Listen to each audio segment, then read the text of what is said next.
ನಮಸ್ಕಾರ ಗೆಳೆಯರಿ. ಈ ವಿಡಿಯೋದಲ್ಲಿ ನಮ್ಮ ಮಾರ್ಕೆಟ್ಗೆ ಸಂಬಂಧಪಟ್ಟಂತೆ ಇವತ್ತು ಬಂದಂತ ಬ್ರೇಕಿಂಗ್ ಸುದ್ದಿಗಳ ಬಗ್ಗೆ ತಿಳ್ಕೊಳ್ಳುವಂತ ಪ್ರಯತ್ನವನ್ನು ಮಾಡೋಣ. ಹಾಗೆ ಹಲವು ಕಂಪನಿಗಳಿಗೆ ಸಂಬಂಧಪಟ್ಟಂತೆ ಆರ್ಡರ್ ಅಪ್ಡೇಟ್ಗಳು ಬಂದಿದ್ದಾವೆ. ಆ ಅಪ್ಡೇಟ್ಗಳನ್ನು ಕೂಡ ತಿಳ್ಕೊಳ್ಳುವಂತ ಪ್ರಯತ್ನವನ್ನು ಮಾಡೋಣ. ಹಾಗೆ ನಮ್ಮ ಇನ್ಸ್ಟಾಗ್ರಾಮ್ ಚಾನಲ್ ಅನ್ನು ಕೂಡ ಫಾಲೋ ಮಾಡಿ. ಯಾಕಂದ್ರೆ ಯೂಟ್ಯೂಬ್ ಅಲ್ಲಿ ಕೆಲವೊಂದು ಸಮಸ್ಯೆಗಳಾಗ್ತಿದೆ. ಇನ್ ಕೇಸ್ ಅಲ್ಲೇನಾದ್ರೂ ವಿಡಿಯೋ ಅಪ್ಲೋಡ್ ಮಾಡ್ಲಿಕ್ಕೆ ಸಾಧ್ಯ ಆಗ್ಲಿಲ್ಲ ಅಂದ್ರೆ ಇನ್ಸ್ಟಾಗ್ರಾಮ್ ಜೊತೆಗೆ ನಮ್ಮ ಫೇಸ್ಬುಕ್ ಅಕೌಂಟ್ ಗಳಲ್ಲಿ ಈ ವಿಡಿಯೋಗಳು ಅಪ್ಲೋಡ್ ಆಗುತ್ತೆ. ಹಾಗಾಗಿ ಇನ್ ಕೇಸ್ ನಿಮ್ಗೆ ಏನಾದ್ರು ಯೂಟ್ಯೂಬ್ ಅಲ್ಲಿ ಹೊಸ ವಿಡಿಯೋಗಳು ಅಪ್ಲೋಡ್ ಆಗ್ತಿಲ್ಲ ಅಂದ್ರೆ ಇನ್ಸ್ಟಾಗ್ರಾಮ್ ಹಾಗೂ ಫೇಸ್ಬುಕ್ ಅಕೌಂಟ್ ಗಳನ್ನ ಚೆಕ್ ಮಾಡಿ. ಅಂದ್ರೆ ರೆಗ್ಯುಲರ್ ಆಗಿ ನಾವು ಯೂಟ್ಯೂಬ್ ಅಲ್ಲಿ ಅಪ್ಲೋಡ್ ಮಾಡೋದು, ಬಟ್ ಇನ್ ಕೇಸ್ ಏನಾದ್ರು ಸಮಸ್ಯೆಗಳಾದ್ರೆ ಮಾತ್ರ ಅಲ್ಲಿ ಅಪ್ಲೋಡ್ ಮಾಡ್ತೀವಿ. ಈ ವಿಡಿಯೋ ಕೂಡ ಅಲ್ಲೂ ಅಪ್ಲೋಡ್ ಆಗುತ್ತೆ. ಇನ್ಮೇಲೆ ರೆಗ್ಯುಲರ್ ಆಗಿ 3 ಕಡೆ ಅಪ್ಲೋಡ್ ಮಾಡ್ತಾ ಇರ್ತೀವಿ. ನೀವು ಯಾವ ಪ್ಲಾಟ್ಫಾರ್ಮ್ ಅಲ್ಲಿ ಬೇಕಾದ್ರೂ ನೋಡಬಹುದು. ನಿಮ್ಗೆ ಯಾವ್ದು ಸೂಟಬಲ್ ಅನ್ಸುತ್ತೋ ಅಲ್ಲಿ ನೋಡಿ. ಬಟ್ ಇನ್ ಕೇಸ್ ಏನಾದ್ರು ಯೂಟ್ಯೂಬ್ ಅಲ್ಲಿ ಸಮಸ್ಯೆಗಳಾದ್ರೆ ನಿಮ್ಗೆ ರೆಗ್ಯುಲರ್ ಆಗಿ ಇನ್ಸ್ಟಾಗ್ರಾಮ್ ಹಾಗೂ ಫೇಸ್ಬುಕ್ ಅಲ್ಲಿ ವಿಡಿಯೋಗಳು ಸಿಗುತ್ತೆ. ಹಾಗಾಗಿ ಇವುಗಳನ್ನ ಫಾಲೋ ಮಾಡೋದನ್ನ ಮಿಸ್ ಮಾಡಬೇಡಿ. ಇಲ್ಲಿ ಮೋರ್ ಲಿಂಕ್ಸ್ ಮೇಲೆ ಕ್ಲಿಕ್ ಮಾಡಿದ್ರೆ ನಿಮ್ಗೆ ಲಿಂಕ್ ಗಳು ಸಿಗುತ್ತೆ. ನಮ್ಮ ಎಕ್ಸ್ ಅಕೌಂಟ್ ಲಿಂಕ್ ಆಗ್ಬೋದು, ಇನ್ಸ್ಟಾಗ್ರಾಮ್ ಲಿಂಕ್ ಆಗ್ಬೋದು, ಅಥವಾ ಫೇಸ್ಬುಕ್ ಅಕೌಂಟ್ ನ ಲಿಂಕ್ ಆಗ್ಬೋದು, ಈವನ್ ವಾಟ್ಸ್ಆಪ್ ಚಾನಲ್ ನ ಲಿಂಕ್ ಕೂಡ ಇದೆ. ಅವುಗಳನ್ನ ಫಾಲೋ ಮಾಡಬಹುದು. ಏನಾದ್ರು ಅಪ್ಡೇಟ್ ಗಳು ಕೂಡ ಇಲ್ಲಿ ಮಿಸ್ ಆದ್ರೆ ಅಲ್ಲಿ ಸಿಗುತ್ತವೆ. ಇನ್ನು ಮುಂದುವರಿಯ ಮುಂಚೆ ಡಿಸ್ಕ್ಲೇಮರ್ ಕೊಡ್ಲಿಕ್ಕೆ ಇಷ್ಟಪಡ್ತೀನಿ.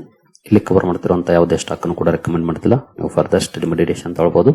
ಆಸ್ ಎಜುಕೇಶನಲ್ ಪರ್ಪಸ್ ನಾನು ವಿಡಿಯೋ ಮುಂದೆ ತರ್ತಾ ಇದ್ದೀನಿ. ಮೊದಲಿಗೆ ಇರಾನ್ ಯುದ್ಧಕ್ಕೆ ಸಂಬಂಧಪಟ್ಟಂತೆ ಒಂದು ಸುದ್ದಿ ಇದೆ ನೋಡಬಹುದು. US preparing possible new military strikes on Iran as peace talks continue. Report. ಇದು ರಿಪೋರ್ಟ್ ಮೂಲಕ ಬರುತ್ತಿರುವಂತಹ ಸುದ್ದಿ. ಅಮೆರಿಕ ಮಿಲಿಟರಿ ಆಕ್ಷನ್ ಮತ್ತೆ ಸ್ಟಾರ್ಟ್ ಮಾಡ್ಲಿಕ್ಕೆ ರೆಡಿ ಆಗ್ತಿದೆ ಅಂತ ಹೇಳ್ತಿದೆ ಈ ರಿಪೋರ್ಟ್. ಆದ್ರೆ ಶಾಂತಿ ಮಾತುಕತೆಗಳು ಕಂಟಿನ್ಯೂ ಆಗ್ತಾ ಇದೆ. ಇನ್ ಕೇಸ್ ಅಲ್ಲೇನಾದ್ರೂ ಫೇಲ್ಯೂರ್ ಆದ್ರೆ ಮೇ ಬಿ ಮತ್ತೆ ಯುದ್ಧ ಸ್ಟಾರ್ಟ್ ಆಗ್ಬೋದು ಅಂತ ಈ ಸುದ್ದಿ ಹೇಳ್ತಾ ಇದೆ. ಇದು ಮಾರ್ಕೆಟ್ಗಂತೂ ಅಂತ ಒಳ್ಳೆ ಸುದ್ದಿ ಅಲ್ಲ. ನೋಡೋಣ ಕಾದು ಇನ್ನು ಮುಂದುವರೆದು ಏನೆಲ್ಲ ಸುದ್ದಿಗಳು ಬರ್ತವೆ ಅಂತ. ಇನ್ನು Arab Nations seek Iran war Accord as seize fire remains fragile. Seize fire ಸದ್ಯದ ಮಟ್ಟಿಗೆ ಇದೆ, ಬಟ್ ಯಾವಾಗ ಇದು ಮುರಿದು ಬೀಳುತ್ತೋ ಗೊತ್ತಿಲ್ಲ. ಇಂತಹ ಸಂದರ್ಭದಲ್ಲಿ ಅರಬ್ ಕಂಟ್ರೀಸ್ ಏನಿದಾವೆ ಅವರುಗಳು ಒಂದಷ್ಟು ಪ್ರೆಷರ್ ಹಾಕುವಂತ ಕೆಲಸವನ್ನ ಮಾಡ್ತಿದ್ದಾರೆ. ಅಂದ್ರೆ ಏನಾದ್ರೂ ಯುದ್ಧ ಮತ್ತೆ ಶುರುವಾದ್ರೆ ಇರಾನ್ ದೊಡ್ಡದಾಗಿ ಅರಬ್ ನೇಷನ್ಸ್ ನ ಮೇಲೆ ದಾಳಿ ಮಾಡಿದ್ರು ಮಾಡಬಹುದು. ಹಾಗಾಗಿ ಆ ಭಯ ಕೂಡ ಅವ್ರಿಗೆ ಇದೆ. ಈಗಾಗಲೇ ಅವರ ಸಾಕಷ್ಟು ಇನ್ಫ್ರಾಸ್ಟ್ರಕ್ಚರ್ ಮೇಲೆ ದಾಳಿ ಮಾಡಿ ಆಗಿದೆ. ಸಾಕಷ್ಟು ನಷ್ಟವನ್ನು ಕೂಡ ಕಂಡಿದ್ದಾವೆ ಆ ದೇಶಗಳು. ಹಾಗಾಗಿ ಸಾಧ್ಯವಾದಷ್ಟು ಈ ಯುದ್ಧವನ್ನ ಬೇಗ ಮುಗಿಸ್ಬೇಕು. ಬಟ್ ಅವ್ರಿಗೆ ಇನ್ನೊಂದು ಇದೆ, ಇರಾನ್ ಅನ್ನ ಅಣಿಬೇಕು ಅಂತಾನು ಕೂಡ. ಬಟ್ ಅವ್ರಿಗೆ ಸಮಸ್ಯೆ ಆಗ್ಬಾರ್ದು. ಇದು ಅವರ ಎಕ್ಸ್ಪೆಕ್ಟೇಷನ್. ಈಗ ಪಾಕಿಸ್ತಾನದ ಜೊತೆ ಕೂಡಿ ಮಾತುಕತೆಗೂ ಕೂಡ ಸಿದ್ಧ ಆಗ್ತಿದ್ದಾರೆ ಅಂತ ಸುದ್ದಿಗಳು ಬರ್ತಾ ಇದೆ ಯುದ್ಧಕ್ಕೆ ಸಂಬಂಧಪಟ್ಟಂತೆ. ಏನು ಡೊನಾಲ್ಡ್ ಟ್ರಂಪ್ ಅವರು ಇರಾನ್ ಯುದ್ಧ ಇನ್ನೇನು ಮುಗಿಯುತ್ತೆ ಅಂತ ಹೇಳ್ತಿದ್ದಾರೆ. ಆದ್ರೆ ಮಾರ್ಕೆಟ್ಸ್ ಬೇರೆ ಕಥೆಗಳನ್ನೇ ಹೇಳ್ತಿದ್ದಾವೆ. ಅವರು ಪದೇ ಪದೇ ಹಲವು ಮಾತುಗಳನ್ನ ಹೇಳ್ತಿರ್ತಾರೆ. ಅದರಲ್ಲೂ ಕೂಡ ತಮ್ಮ ಸೋಷಿಯಲ್ ಮೀಡಿಯಾ ಪ್ಲಾಟ್ಫಾರ್ಮ್ ಟ್ರೂತ್ ಅಲ್ಲಿ ಈ ರೀತಿ ಸಾಕಷ್ಟು ಮಾತುಗಳನ್ನ ಹೇಳ್ತಿರ್ತಾರೆ. ಅದೆಲ್ಲವೂ ಕೂಡ ಹೆಡ್ಲೈನ್ ಗಳಾಗುತ್ತೆ. ಆದ್ರೆ ಮಾರ್ಕೆಟ್ಸ್ ಅಂತೂ ಅದಕ್ಕೆ ರಿಯಾಕ್ಟ್ ಮಾಡ್ತಿಲ್ಲ. ಅಂದ್ರೆ ಈಗಾಗಲೇ ಮಾರ್ಕೆಟ್ ಗಳಿಗೂ ಕೂಡ ಗೊತ್ತಾಗ್ಬಿಟ್ಟಿದೆ. ಹಾಗಾಗಿ ದೊಡ್ಡದಾಗಿ ರಿಯಾಕ್ಷನ್ ಬರೋದಿಲ್ಲ. ಸಣ್ಣ ಪುಟ್ಟ ರಿಯಾಕ್ಷನ್ ಗಳಿರ್ಬೋದು, ಬಟ್ ದೊಡ್ಡದಾಗಿ ರಿಯಾಕ್ಷನ್ ಬರ್ತಿಲ್ಲ. ಅಟ್ಲೀಸ್ಟ್ ಟ್ರಂಪ್ ಹೇಳಿದ್ಮೇಲೆ ಇರಾನ್ ಕಡೆಗಿಂದ ಏನಾದ್ರೂ ಅದಕ್ಕೆ ಪುಷ್ಟಿ ನೀಡುವಂತ ಸುದ್ದಿಗಳು ಬಂದ್ರೆ ಮೇ ಬಿ ಅದನ್ನ ಮಾರ್ಕೆಟ್ಸ್ ನಂಬೋದು. ಅಲ್ಲಿವರೆಗೂ ನಂಬೋದು ಕಷ್ಟ ಸದ್ಯದ ಮಟ್ಟಿಗಿನ ಪರಿಸ್ಥಿತಿಗಳನ್ನ ನೋಡಿದ್ರೆ.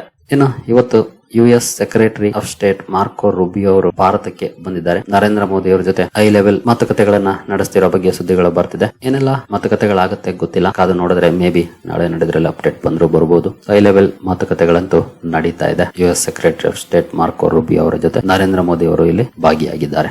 ಇನ್ನು ಭಾರತದಲ್ಲಿ 3ನೇ ಬಾರಿ ಪೆಟ್ರೋಲ್ ಡೀಸೆಲ್ ಬೆಲೆ ಜಾಸ್ತಿ ಮಾಡಿದ್ದಾರೆ. ಒಂದು ವಾರದಲ್ಲೇ ಅಂತಾನೆ ಹೇಳ್ಬೋದು. ಹಾಗೆ ಈ ಬಗ್ಗೆ ಎಕ್ಸ್ಪೆಕ್ಟೇಷನ್ಸ್ ಇತ್ತು. ಯಾಕಂದ್ರೆ ಎಸ್ಪೆಷಲಿ ಎಲೆಕ್ಷನ್ ಗಳ ಕಾರಣಕ್ಕೆ ಒಂದಷ್ಟು ಮುಂದಕ್ಕೆ ಹಾಕಿದ್ರು. ಅನಂತರ ಜಾಸ್ತಿ ಆಗುತ್ತೆ ಅನ್ನೋದು ಆಲ್ಮೋಸ್ಟ್ ಎಲ್ರಿಗೂ ಕೂಡ ಗೊತ್ತಿದ್ದಂತ ವಿಷಯನೇ ಇದು.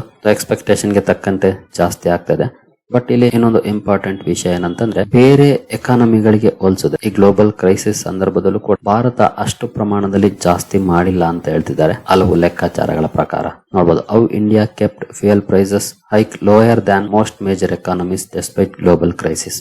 ಬೇರೆ ಮೇಜರ್ ಎಕಾನಮೀಸ್ ಗೆ ಹೋಲಿಸಿದ್ರೆ ಕಡಿಮೆ ಪ್ರಮಾಣದಲ್ಲಿ ಹೈಕ್ ಆಗಿದೆ ಅಂತ ಹೇಳ್ತಾ ಇದೆ ಈ ಆರ್ಟಿಕಲ್. ಇದಕ್ಕೆ ಕಾರಣ ಸರ್ಕಾರ ಹಲವು ಕಡೆ ಒಂದಷ್ಟು ರಿಡಕ್ಷನ್ ಅನ್ನ ಮಾಡಿದೆ ಎಕ್ಸೈಸ್ ಡ್ಯೂಟಿಯಲ್ಲಿ. ಎಸ್ಪೆಷಲಿ ಯಾವಾಗ ಕ್ರೂಡ್ ಪ್ರೈಸ್ ಕಡಿಮೆ ಆಯ್ತು, $60 ವರೆಗೂ ಹೋಗಿತ್ತು, ಆಗಿನ ಸಂದರ್ಭದಲ್ಲಿ ಎಕ್ಸೈಸ್ ಡ್ಯೂಟಿಯನ್ನ ಹಾಕಿತ್ತು. ತುಂಬಾ ದಿನ ಕಲೆಕ್ಟ್ ಮಾಡಿದ್ದಾರೆ ಅವರು, ಮಾಡಿಲ್ಲ ಅಂತ ಏನಲ್ಲ. ಇವಾಗ ಪ್ರೈಸ್ ಜಾಸ್ತಿ ಆಯ್ತು, ಹಾಗಾಗಿ ಅದನ್ನ ಕಡಿಮೆ ಮಾಡಿದ್ದಾರೆ. ಜೊತೆಗೆ ಈಗಲೂ ಕೂಡ ಆಯಿಲ್ ಮಾರ್ಕೆಟಿಂಗ್ ಕಂಪನೀಸ್ ಒಂದಷ್ಟು ಪ್ರೆಷರ್ ಅನ್ನ ಅನುಭವಿಸುತ್ತಿದ್ದಾವೆ. ಅವುಗಳಿಗೂ ಕೂಡ ಪ್ರತಿದಿನ ಒಂದಷ್ಟು ಲಾಸ್ ಆಗ್ತಾ ಇದೆ.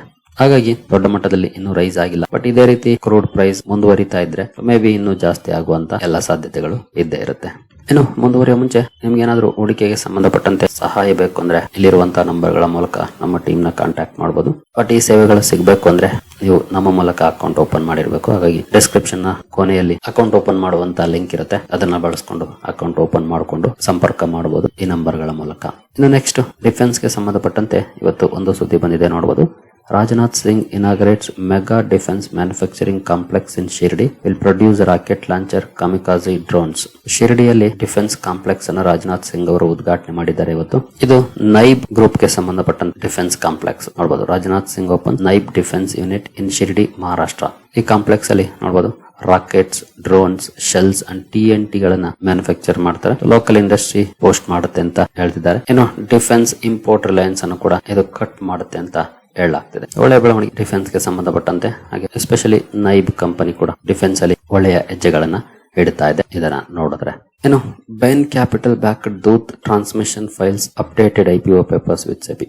ದೂತ್ ಟ್ರಾನ್ಸ್ಮಿಷನ್ ಸೆಬಿಗೆ IPO ಪೇಪರ್ಸ್ ಅನ್ನ ಫೈಲ್ ಮಾಡಿದೆ. ಸುಮಾರು 1400 ಕೋಟಿ ಮೊತ್ತದ ಶೇರ್ಗಳನ್ನು OFS ಮೂಲಕ ಸೇಲ್ ಮಾಡುವಂತ ನಿರ್ಧಾರವನ್ನು ತಗೊಂಡಿದ್ದಾರೆ ಈ IPO ದಲ್ಲಿ. ಇನ್ನು ನೋಡೋಣ ಸೆಬಿ ಯಾವಾಗ ಅಪ್ರೂವಲ್ ಮಾಡುತ್ತೆ, ನಂತರ ಯಾವಾಗ ಕಂಪನಿ IPO ನ ಅಂದ್ರೆ ಡೇಟ್ಸ್ ಅನ್ನ ಅನೌನ್ಸ್ ಮಾಡುತ್ತೆ ಅಂತ.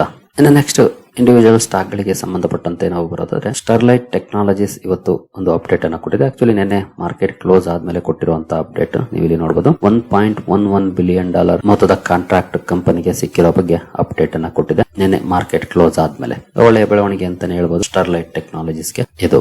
ನಂತರ RPP ಇನ್ಫ್ರಾ ಪ್ರಾಜೆಕ್ಟ್ಸ್ ಕೂಡ ಒಂದು ಅಪ್ಡೇಟ್ ಅನ್ನ ಕೊಟ್ಟಿದೆ. ರಿಸಿಪ್ಟ್ ಆಫ್ ವರ್ಕ್ ಆರ್ಡರ್ ಸುಮಾರು 5 ಕೋಟಿ ಮೊತ್ತದ ಆರ್ಡರ್ ಅನ್ನ ಕಂಪನಿ ಪಡ್ಕೊಂಡಿದೆ. ಇದು ಇವತ್ತು ಬಂದಿರುವಂತಹ ಅಪ್ಡೇಟ್. ಡೇಟ್ ಕೂಡ ನೋಡಬಹುದು 23rd May 2026. ನಂತರ ಫ್ಯಾಬ್ಟೆಕ್ ಕೂಡ ಒಂದು ಆರ್ಡರ್ ಅಪ್ಡೇಟ್ ಅನ್ನ ಕೊಟ್ಟಿದೆ ನೋಡಬಹುದು. 65 ಕೋಟಿ ಆರ್ಡರ್ ನ ಕಂಪನಿ ಪಡ್ಕೊಂಡಿದೆ. ಈ ಒಂದು ಸುದ್ದಿಯನ್ನ ಫ್ಯಾಬ್ಟೆಕ್ ಟೆಕ್ನಾಲಜೀಸ್ ಕ್ಲೀನ್ ರೂಮ್ಸ್ ಲಿಮಿಟೆಡ್ ಕೊಟ್ಟಿದೆ. ಇನ್ನು ರೈಲ್ಟೆಲ್ ಕಾರ್ಪೊರೇಷನ್ ಕೂಡ ಒಂದು ಆರ್ಡರ್ ಅಪ್ಡೇಟ್ ಅನ್ನ ಕೊಟ್ಟಿದೆ ನೋಡಬಹುದು. Estimated size of order as per LOI is 31 ಕೋಟಿ ಆರ್ಡರ್ ಅನ್ನ ರೈಲ್ಟೆಲ್ ಕಾರ್ಪೊರೇಷನ್ ಕೂಡ ಪಡ್ಕೊಂಡಿದೆ ಇವತ್ತು. ಇದು ಕೂಡ ಇವತ್ತೇ ಬಂದಿರುವಂತಹ ಸುದ್ದಿ ನೋಡಬಹುದು 23 ಮೇ. ಸರಿ ಗೆಳೆಯರೆ, ಎಲ್ಲ ಅಪ್ಡೇಟ್ಸ್ ನಿಮಗೆ ಇಷ್ಟ ಆಗಿದೆ ಅನ್ಕೊಳ್ತೀನಿ. ಹಾಗೆ ನಮ್ಮ ಚಾನೆಲ್ ಗಳನ್ನ ಫಾಲೋ ಮಾಡೋದನ್ನ ಮರಿಬೇಡಿ, ಯಾಕಂದ್ರೆ ಏನಾದ್ರೂ ಸಮಸ್ಯೆಗಳಾದ್ರೆ ಇಲ್ಲಿ ನಿಮ್ಗೆ ಅಲ್ಲಿ ಮಾಹಿತಿ ಸಿಗುತ್ತೆ. ಹಾಗೆ ಅಪ್ಡೇಟ್ಸ್ ಬೇಕು ಅನ್ನೋರು ಫಾಲೋ ಮಾಡಿ ಅಷ್ಟೇ, ನಾವೇನು ಬೇಡ ಅನ್ನೋರ್ಗೆ ಫಾಲೋ ಮಾಡಿ ಅಂತ ಏನು ಬಲವಂತ ಮಾಡೋದಿಲ್ಲ. ಯಾಕಂದ್ರೆ ತುಂಬಾ ಜನ ಕಾಯ್ತಾ ಇರ್ತಾರೆ ನಮ್ಮ ವಿಡಿಯೋಗಳಿಗಾಗಿ, ಅಂತವ್ರು ಫಾಲೋ ಮಾಡಿ, ಮಾಹಿತಿಯ ಅವಶ್ಯಕತೆ ಇರುವಂತವ್ರು. ಹಾಗೆ ನೀವೇನಾದ್ರೂ ಅಕೌಂಟ್ ಓಪನ್ ಮಾಡ್ಬೇಕಂದ್ರೆ ಇಲ್ಲೇ ಮೋರ್ ಮೇಲೆ ಕ್ಲಿಕ್ ಮಾಡಿ ಇನ್ಸ್ಟಾಗ್ರಾಮ್ ಅಲ್ಲಿ ಅಕೌಂಟ್ ಓಪನ್ ಮಾಡುವಂತ ಲಿಂಕ್ ಕೂಡ ಇರುತ್ತೆ. ಹಾಗೆ ಡಿಸ್ಕ್ರಿಪ್ಷನ್ ಅಲ್ಲೂ ಕೂಡ ಇರುತ್ತೆ, ಓಪನ್ ಮಾಡ್ಕೊಳ್ಬಹುದು. ಸರಿ ಗೆಳೆಯರೆ, ಮುಂದಿನ ವಿಡಿಯೋದಲ್ಲಿ ಸಿಗೋಣ. ಅಲ್ಲಿವರೆಗೂ ಜೈ ಹಿಂದ್, ಜೈ ಕರ್ನಾಟಕ.